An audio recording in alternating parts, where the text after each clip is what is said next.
नमस्ते, अभिवादन आपका इनोसेंट इन्वेस्टर के इस नए वीडियो में आपके लिए डिस्क्लेमर। दोस्तों, बात करेंगे टीवीएस मोटर्स की। रिजल्ट के बाद इसने चीर फाड़ मचा कर रख दिया। रिजल्ट बहुत ही बेहतरीन इन्होंने पेश किया है हमारे सामने। मैं आपको एक बात बड़े गर्व के साथ बताना चाहूँगा कि इसको हमने 26 जनवरी के पोर्टफोलियो में शामिल किया था और आपको याद है कि इसने जस्ट इंस्टेंट परफॉर्मेंस हमको दी थी। 26 तारीख को हमने इसको अपने पोर्टफोलियो में शामिल किया और उसके बाद इसने आग लगा दी थी। 515 से सीधे ये स्टॉक 660 के आसपास जाकर ट्रेडिंग करने लगा था कुछ ही चंद दिनों में। आप देखेंगे निफ्टी अभी वहीं के वहीं खड़ी है। स्टॉक वहां से एक ठीक ठाक करेक्शन दिखा करके वापस जा चुका है। इस स्टॉक का जिक्र हम पहले भी कर चुके हैं कि स्टॉक मुझे पसंद है और आप भी इसको आराम से खरीद सकते थे। वापस ये रेट आपको दिखाने आया था 520 रुपये का। वहां पर आपको बेहतरीन अपॉर्चुनिटी थी इस स्टॉक को ग्रैब करने की। बाकी रिजल्ट से पहले ये जो मोमेंटम आया था इस पे मुझे थोड़ा सा संदेह होता है और मैं हमेशा आपसे कहता हूँ बड़े प्लेयर्स को आपसे पहले चीज़ें पता चलेंगी। अच्छा रिजल्ट आया, देखिए कितना धमाकेदार रिजल्ट आया। रिजल्ट अभी दिखा रहे हैं आपको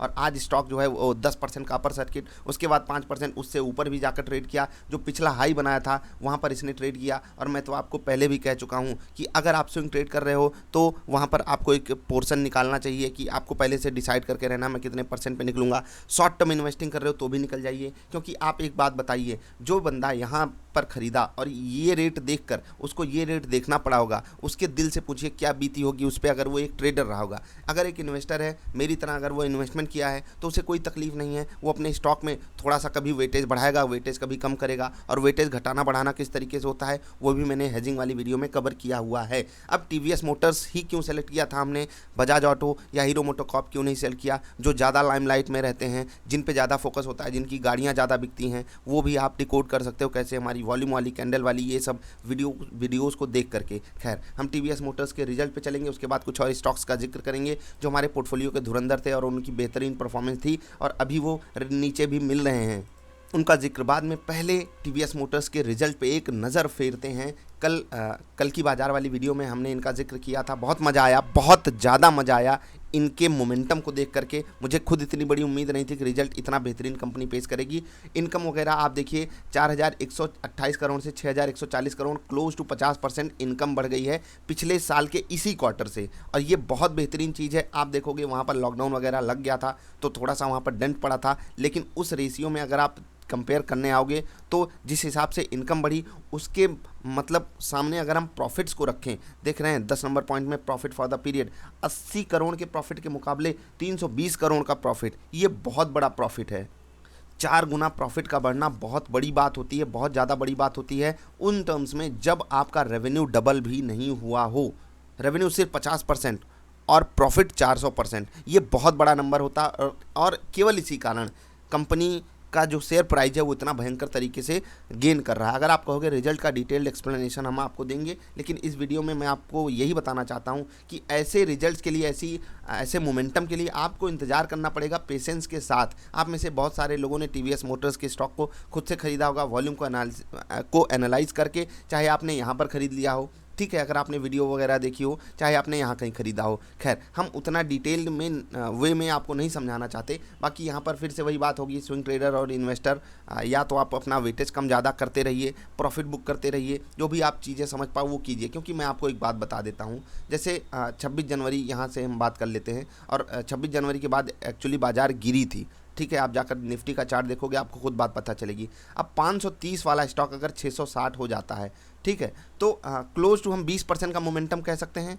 20% का मोमेंटम, अब सोचिए 20% का मोमेंटम आपको अगर 10 दिन में मिल जाता है, बहुत ध्यान से समझिएगा। हम ये साल भर में एक्सपेक्ट करते हैं अपने किसी भी स्टॉक से कि अगर हमको वो 20% का रिटर्न दे देगा मैं बहुत खुश रहूँगा ऑटोमेटिकली, अगर वो दे देता है। और जब कोई 10% 10 दिन में दे देता है 20%, तो आपको क्या करना चाहिए, कुछ ना कुछ वहाँ पर आपको स्मार्ट डिसीजन लेना है। लेकिन अगर उस वक्त आपने स्मार्ट डिसीजन नहीं लिया तो यहाँ पर तो ले सकते हो, और यही चीज़ आपको हमेशा करनी होगी। ऐसा नहीं है कि स्टॉक हमारे गिरते नहीं है, जो हम लेते हैं वो गिरते भी हैं, वो उठते भी हैं। आपने इंट्राडे वाली वीडियोस को देखा होगा, वहाँ पर आप चीज़ों को समझ सकते हो, डिकोड भी कर सकते हो। लेकिन टीवीएस मोटर्स एक स्पेशल केस नहीं था। मैं आपको अलग अलग स्टॉक्स भी दिखा देता हूँ जो स्पेशल केस बिल्कुल हो ही नहीं सकते, क्योंकि कितने स्टॉक ही सिलेक्ट किए गए थे, 22-23 स्टॉक्स थे, 24 स्टॉक्स थे, ठीक है। अब 24 स्टॉक्स में से रिपब्लिक डे स्पेशल पोर्टफोलियो में 26 बाइंग आइडियाज़ थे, 24 स्टॉक्स थे उसमें, ठीक है। 24 में से आपको एक टीवीएस मोटर्स हो गया, एक मदरसन सुमी, इसका काफ़ी जिक्र हमने किया था। खैर ये बहुत नीचे नहीं आया, लेकिन 26 जनवरी के आसपास क्या प्राइस था,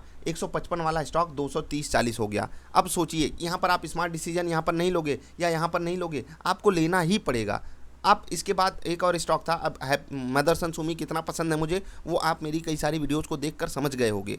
लेकिन ऐसा नहीं है कि मैं हर समय हर वक्त आपको ये खरीदने को बोल दूंगा, वो अंधों वाली बात मत किया कीजिए। मैं आपसे बार बार ये कहता हूँ, प्लीज़ हाथ जोड़ के रिक्वेस्ट है। ये टीवी वाले ये एसआईपी के चक्कर में ना आपको कुछ भी किसी भी औने पौने रेट पे खरीदने के लिए बोलते हैं। मैं आपसे कहता हूँ आप खुद भी सीख सकते हो, नहीं सीख सकते हो तो खरीद लो ना पोर्टफोलियो। अगर आपको तकलीफ़ नहीं लेनी है तो हमें तकलीफ़ दे दो, हमने आपके लिए ढूंढ के बना दिया है ना, तो आप खुद से तो मेहनत कर ही सकते हो। सिखा तो हमने दिया है, नहीं सीखना चाहते तो जाओ करोड़पति बनने वाली वीडियोज़ को देखो। अब मदरसन सुमी आप क्यों ले सकते थे, कुछ बताने की ज़रूरत है नहीं यहाँ पर।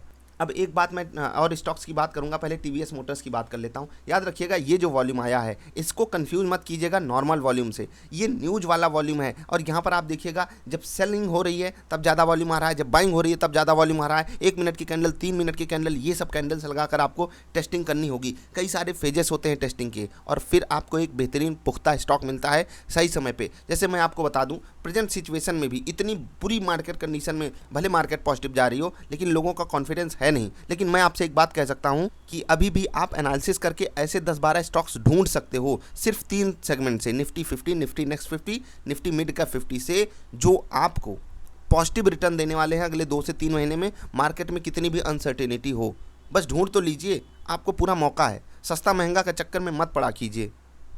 टीवीएस मोटर्स 3 दिन में बहुत बड़ा मोमेंटम दिखा चुका है। स्मार्ट डिसीजन आपको खुद लेना है, मैं बार बार एक ही चीज़ नहीं समझाना चाहता। हैप्पीएस्ट माइंड्स की बात हो रही थी, नहीं अभी इसकी बात तो हुई नहीं। ये भी देखिए 26 जनवरी का स्टॉक था और कहाँ ट्रेड कर रहा है, 300 वाला 650, 350 वाला 650, 300 रुपये भाग गया। अब ये भी हमारे पोर्टफोलियो का धुरंधर था। अब यहाँ पर आपको मैं खरीदने के लिए बोलूँगा या यहाँ पर बोला था, आपको खुद होशियारी समझदारी दिखानी पड़ेगी। जैसे कि टीवीएस मोटर्स एक्सेप्शन लग रहा था ना, तो मदरसन सुमी आपको उससे बड़ा एक्सेप्शन लगा होगा, कैसे इतना तेज भाग गया। उसके बाद हैप्पीएस्ट माइंड आपको उससे भी बड़ा एक्सेप्शन लगा होगा। इसके अलावा भी कुछ स्टॉक्स हैं, आपको उनके नाम नहीं बताऊंगा लेकिन आप उनको आराम से डिकोड कर सकते हो। देख रहे हैं 26 जनवरी को क्या रेट था, उसके बाद देख लीजिए 1000 वाला स्टॉक 1400-1500 चला गया। ठीक है, 26 जनवरी को जो रेट था वहाँ से 1500 भाग गया। उसके बाद एक और स्टॉक था, ये भी आप देख लीजिए कहाँ से कहाँ भाग गया। 26 जनवरी को क्या रेट था मैं आपको दिखा देता हूँ। 26 जनवरी को ये तो यहीं पर था। ठीक है, उसके बाद 2 ही दिन में देख लीजिए 180 वाला स्टॉक कहाँ पर चला गया था, 230-40 के आसपास। ये भी बड़ा मोमेंटम दिखा दिया था अचानक से मोमेंटम दिखाने वालों की बात कर रहा हूँ। ठीक है, 26 जनवरी के आसपास क्या रेट था, 660, उसके बाद 950 भाग गया। ये सब स्टॉक्स थे जो एक्सेप्शन नहीं थे। आप समझ गए ना, हम एक्सेप्शन नहीं ढूंढते हैं। इनके अलावा भी बहुत सारे स्टॉक्स थे जो बहुत बेहतरीन परफॉर्मेंस दिए हैं, उनका जिक्र कभी और। उन्हीं 22-23 में से 19-24 में से स्टॉक्स थे जो बहुत बढ़िया परफॉर्मेंस दिए हैं, उनका जिक्र कभी और। अभी टीवीएस मोटर्स की बारी। स्मार्ट डिसीजन जरूर लीजिएगा, मेरी जिम्मेदारी थी आपको बातें बताना, आपकी जिम्मेदारी है अपने पोर्टफोलियो को सुरक्षित बचा कर रखना, अपने पोर्टफोलियो पे अच्छा खासा रिटर्न कमाना। सारी चीज़ें सिखाई हुई हैं, नहीं सीखना तो आराम कीजिए, कोई बात नहीं, जलाइए पैसा। बाकी लोग तो लूटने के लिए तैयार खड़े ही हैं। सामने वाला ट्रेडर जो आपको बड़ा मासूम समझ के सेल या बाई करवा देगा। अपना और अपनी फैमिली का ख्याल रखिए, गर्म पानी का सेवन कीजिए, दिन में 2 बार इंटेंस एक्सरसाइज जरूर कीजिए, यही आपको हमको सुरक्षित रखेगी। सबसे ज़रूरी अपना स्वास्थ्य है, उसके बाद तो पैसे पे तो फोकस करना ही है। जाते जाते बस आपको 26 जनवरी के निफ्टी का चार्ट दिखाना चाहते हैं। क्या निफ्टी वहाँ से बहुत ऊपर चली गई है क्या? नहीं तो कुछ लोग कंफ्यूज हो जाते हैं, वो समझ नहीं पाते हैं। कुछ लोगों को कन्फ्यूजन होती है कि निफ्टी 50 का चार्ट कैसे लगाता है। निफ्टी स्पेस 50 लिखिए, आपके सामने चार्ट आ जाएगा। ठीक है, 26 जनवरी के आसपास कहाँ था रेट, 23, 24, 25 ये था रेट। ठीक है, और उसके बाद देखिए 3-4 दिन तो बाजार गिरी थी। आप देख लीजिए 26 जनवरी के आसपास 14,500, ठीक 14,500 के आसपास था। निफ्टी कहाँ ट्रेड कर रही है, 14,800, 300 पॉइंट के आसपास ऊपर ट्रेड कर रही है निफ्टी, 300-350 पॉइंट। ठीक है, और ये जो पिछले 4-5 दिन का मोमेंटम आया है बिल्कुल अनप्रेसिडेंटेड मोमेंटम है। खैर इन्जॉय कीजिए रैली जो निफ्टी दे रहा है। स्मार्ट डिसीजन यहाँ पर भी आपको लेना है, फंस मत जाना यहाँ पर आपको मैं कह रहा हूँ, अगर आप शॉर्ट टू मीडियम टर्म के इन्वेस्टर हो तो बहुत स्मार्टली आपको प्ले करना पड़ेगा, अदरवाइज आपके साथ धोखा, आपके साथ दिक्कत हो सकती है। कुछ खतरा नज़र आता हुआ दिखाई दे रहा है 840-850 के लेवल पे, 14,840, 14,850, तो वहाँ पर आपको फिर से स्मार्ट डिसीजन लेना ही पड़ेगा। मिलेंगे फिर से, नमस्कार।